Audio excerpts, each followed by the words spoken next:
Cuando era más pequeña no veía fútbol femenino porque, bueno, no tenía acceso, básicamente.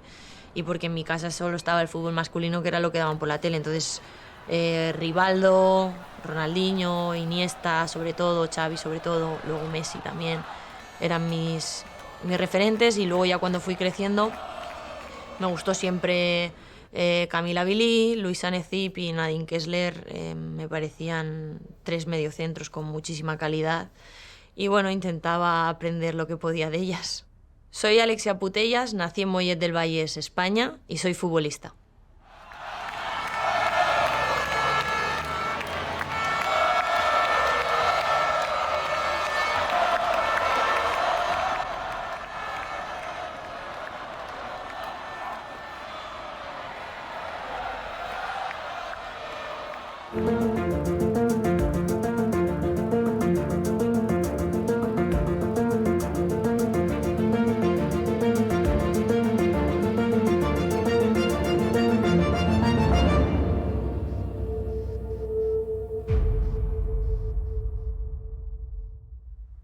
Empecé pues con 6 años o así, jugaba todo el rato en el patio del colegio, en la plaza del pueblo.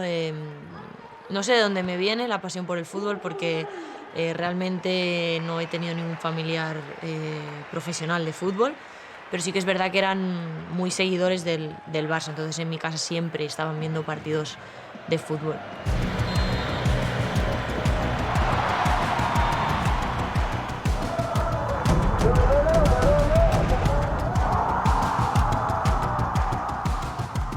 Me encanta ganar y necesito a mis compañeras para eso, lógicamente, es un deporte de equipo. Entonces intento siempre pues, ayudarlas dándole un mejor pase o dándoles más tiempo para poder ejecutar.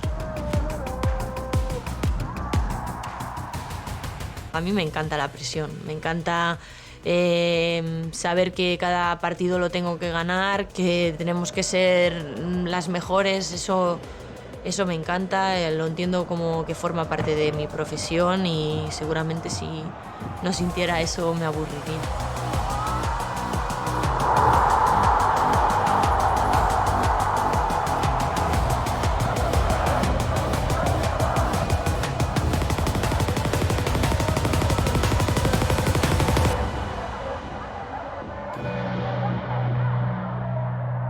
Solo con ponerte la camiseta del club implica que tienes que ganar todo. Entonces, bueno, lo he entendido como que ya forma parte de esta profesión. Lo mismo cuando venimos aquí en la selección, ganar algo con la selección es algo que quiero realmente. Entonces, bueno, para conseguir eso hay que trabajar mucho, hay mucho nivel, hay muchísimas selecciones que tienen a grandes jugadoras, que son grandes selecciones y va a ser muy complicado, pero bueno, tenemos que hacer todo lo que esté en nuestra mano para tener opciones de estar ahí y luego pues el fútbol dirá, ¿no? Pero al menos conseguir tener muchas opciones de eso. Hey, I'm Vivianne Miedema. I play for Arsenal and the Netherlands. I think obviously after winning it in 2017, it's not really the same team anymore. I think a lot of countries around us have made massive steps. I wouldn't say we go in as a favourite. I think we've got, if everything is right, we can be a dark horse. But I think there's countries like England, Spain, Germany who are all better than us. And I'd like to put the pressure on them instead of on ourselves.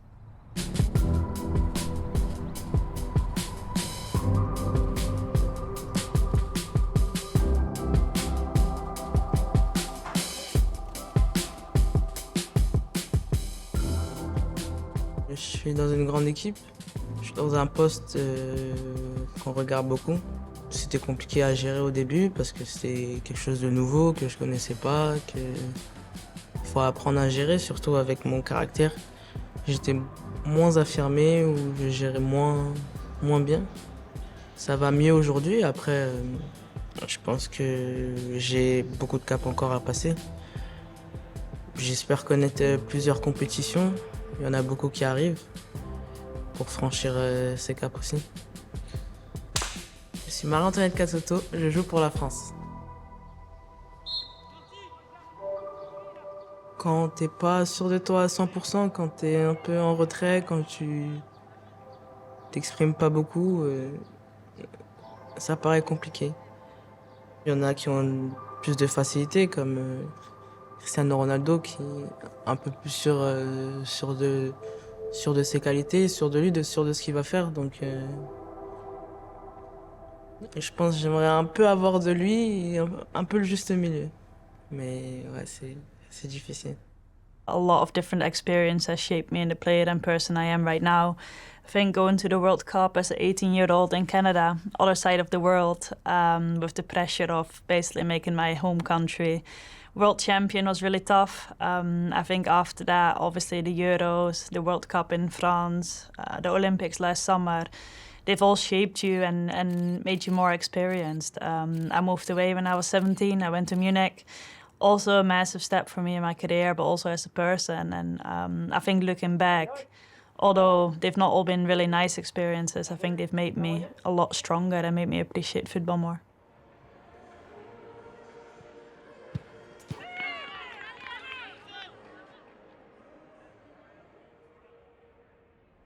J'ai pris de l'expérience avec la Ligue des Champions.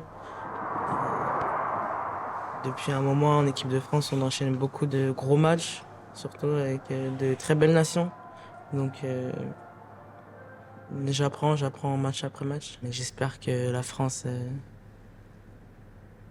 passera enfin le cap au moins dernier carré. La verdad que me siento súper agradecida cada vez que me levanto por la mañana, que lo primero que hago es lo que más me gusta, que es ir a entrenar. Estoy muy bien con mis compañeras, nos conocemos de hace mucho tiempo. Me encanta el que tengamos el mismo objetivo y que lo entendamos de la misma manera todas. Eso es algo que me pone muy, muy feliz, ¿no? Porque al final ves como todo el mundo está comprometido, todo el mundo tiene el mismo objetivo y que no paramos hasta alcanzarlo.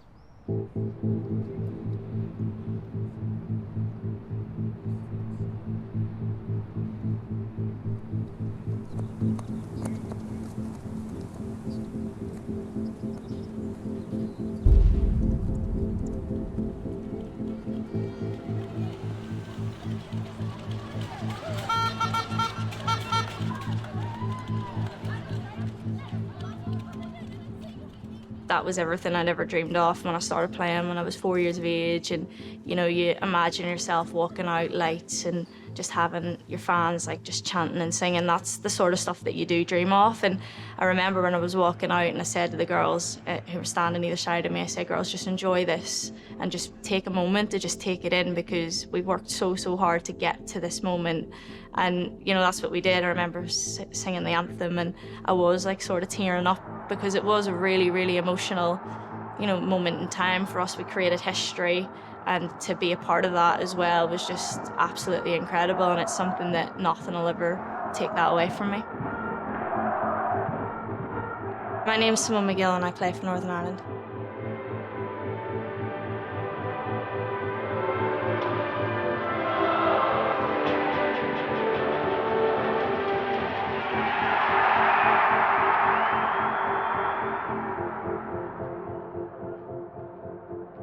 I've worked so hard, I finally got here. So in the first game, I think about 79, 80 minutes in, I've felt a little bit of contact and obviously stuck my leg out. I just remember feeling this like popping sort of sensation, and I immediately knew that I'd done something really, really bad here. I've done my ACL. You know, why has this had to happen to me? And I think I was just so angry and upset as opposed to being in pain in that moment. And I just remember the physio and the doctor, you know, ran over and they were trying to say, can you straighten your leg? Can you stand on it? I was like, I need to get off the pitch right now. I know what this is. I need just get me off. And off I went. And then I think the next day we obviously found out that it was what we expected and that my tournament obviously was over and that I have, you know, a very extensive rehab road ahead. And I think it's something that is just sinking in every day. The realization that you have this really serious injury and you've got such a long road ahead to get yourself back on the pitch. So it's just something that I've accepted now, and I'm just trying to remain as positive as I can just to get through every day.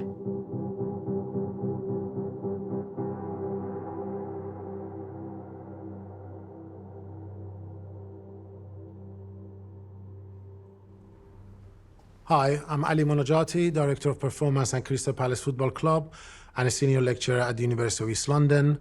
My specialty is ACL injury prevention in female elite football players. The ACL basically standing for anterior cruciate ligament. So basically is one of the very important ligaments inside your knee, which its main job is to give stability to your knees, especially during the rapid movement, change of direction, deceleration. And also the other job is to make sure the loading on the knee is balanced. So basically all parts of the knee functioning and moving smoothly on top of each other. And it's not like that one side of the knee is more loaded than the other side. So stability and balancing the load is the most important job for the ACL. And that's where the problem is coming. When you don't have that ACL, or if it's not functioning properly, then you're gonna experience all sorts of issues in your knee, from the lack of stability, from the incorrect loading on different parts of the knee, which gonna have a knock-on effect in future as well. I think the ACL injury is certainly something concerning, and I hope, we'll soon find out what the reasons are for so many injuries.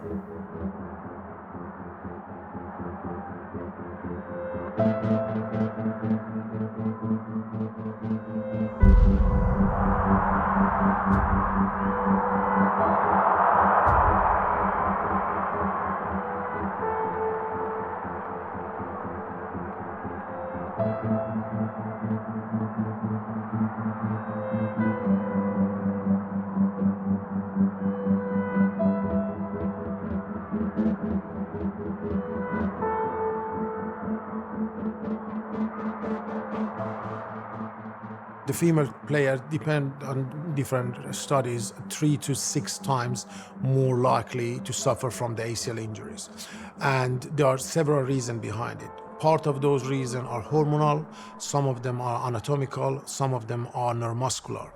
The ACL injury in football is like a cancer in your life. So it drains you physically, it drains you emotionally and psychologically, it drains you financially, you or the club or organization, wherever it is. So it has a huge impact, and on top of that, it has an impact in your career as well. There are so many articles, there are so many publications, there are so many great work, there are so many great physio out there that working on a physical rehabilitation. But I think sometimes the psychological aspect of that is forgotten. So we always have the physiotherapists available there. Do we have the psychologists always available for every single patient? I don't think that's the case, but I think the psychologist is as important as a physiotherapist when we have these kind of injuries that keep you out for 6 to 9 months. So I'll leave that and progress to that way. Okay? Yeah. Then just go on to do.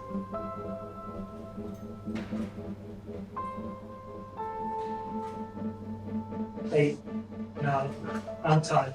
Hold on. I actually remember when we were all sitting and we heard about Putellas and it had happened to her, and my heart broke inside for her. I was like, I actually could not imagine how she must feel. And then 2 days later, the exact same thing happened to me. And it is just shattering, because I think it's not even the severity of knowing I've got an injury. You just think as an athlete, you think, I'm out for such a long period of time. Like, I'm not going to be able to play a game of football for such a long period of time. And I think that's the bit that gets you, you know, and until you're in that, I don't think anyone can actually understand just how tough that is.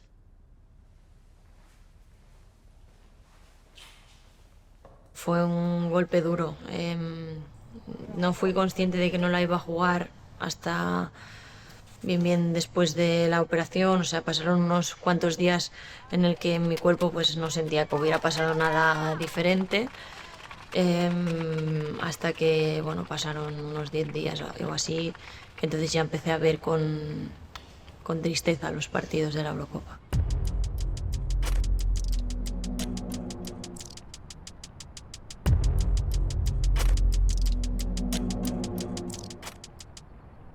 bueno, para mí era importante pues cerrar el ciclo este de la Eurocopa, o sea, mi sentimiento con la Eurocopa. No llegó a empezar no llegué a empezar la Eurocopa, pero sí que quería cerrar ese sentimiento y era importante pues vivir un partido de la Eurocopa aunque fuera pues en la grada con la rodilla como estaba, ¿no? Pero bueno, mentalmente creo que me fue bien porque fue cerrar pues una cosa que tuve durante mucho tiempo en la cabeza. No de la manera que me hubiera gustado, pero bueno.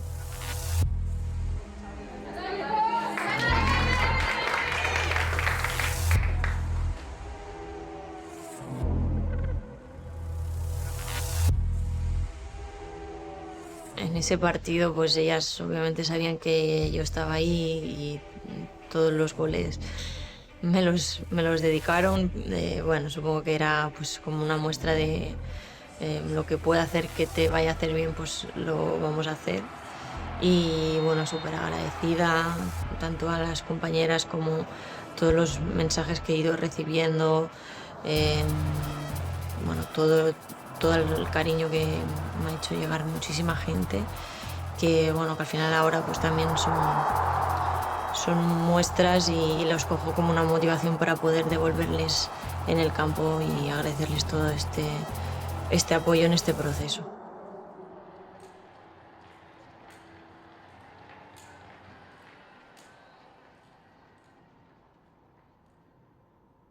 Speaking of experience of injuries, I think people have no understanding of how isolated an injury can be, especially for someone who's used to be surrounded by people, your friends, 24/7, in a job, in a profession that is very structured, very organized, very routine-based. So a very tough time mentally, of course, for players, an experience that is not easy to go through and something that is underestimated. Also, again, if you consider that to be a footballer is the best job in the world, but you can also go very quickly from hero to zero. I think with being out in a tournament or like being injured or being sick, I think people always forget that it's not just you feeling it, it's not just you living it. It was obviously really frustrating for me to pick up COVID after the first game. Never had COVID in 2 years' time. But yeah, then you start realizing what actually has happened, and I think that's the moment that is even worse, because when you first feel bad, that's the only thing you're focusing on. But then after that, you obviously focus on having missed the game. I was sitting alone in my room on the FaceTime to Sari and Shaki at that moment, and to be really honest, we were all crying, obviously, when the national anthem was on. It's just been devastating not to be part of the team, not to help the team. I felt really good. I think it probably could have been my Euros, if you look back at it, how I felt, and obviously how I've been feeling the last couple of years. But it's also football, and obviously, I really hope that we've got a chance to do things better at the World Cup next year. Pero bueno, mira, si es el destino, que el día antes quiso que eso se rompiera, que no lo jugara y ya está. Y bueno, la moraleja pues es vivir más que nunca el presente, aunque te prepares para cosas o para objetivos que tengas en un futuro, pero bueno, vivir el día a día, y lo que pasará en el futuro pues no sabemos.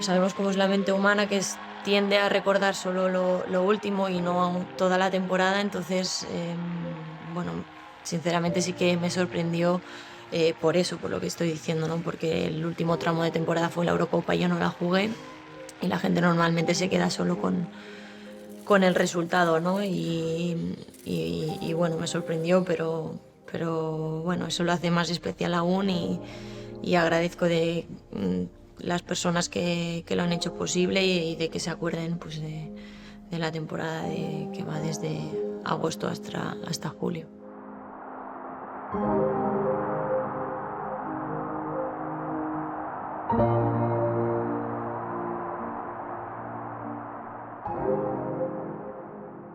Al final también va un poco relacionado con el momento en el que estoy ahora, entonces cualquier cosa de estas, cualquier premio, cualquier victoria, cualquier cosa de estas, pues es muy agradecido, es un motivo de celebración, ¿no? Entonces, bueno, muy agradecida de que me lo dieran, de todas las personas que creyeron que lo merecía y bueno, es también un motivo más de motivación para recordar que quieres volver a jugar, de que quieres volver a estar a un nivel muy bueno para que el equipo se beneficie y poder conseguir muchos títulos.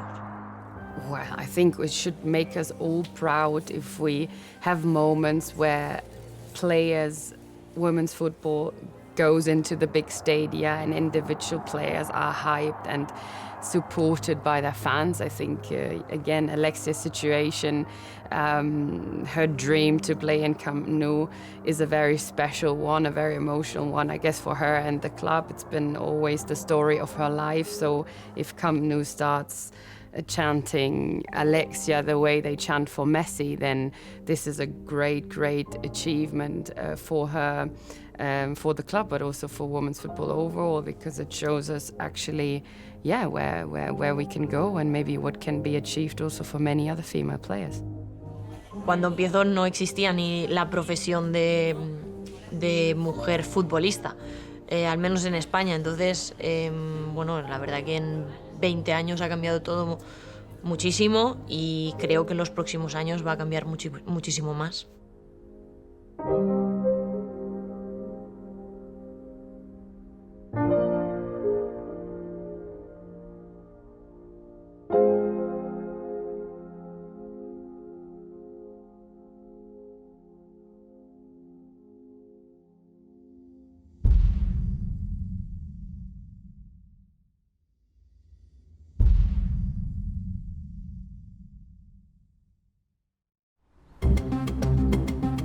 Maybe in the end you're successful or not, but everything that happens on the road, for me, is the most important thing. Parents are crucial. Ich kam damals wirklich mit strahlenden Augen, glaube ich, zurück. I never imagined that I could be professional in my country. In the end, we can see we can inspire so many people out there, and it's growing, growing, growing.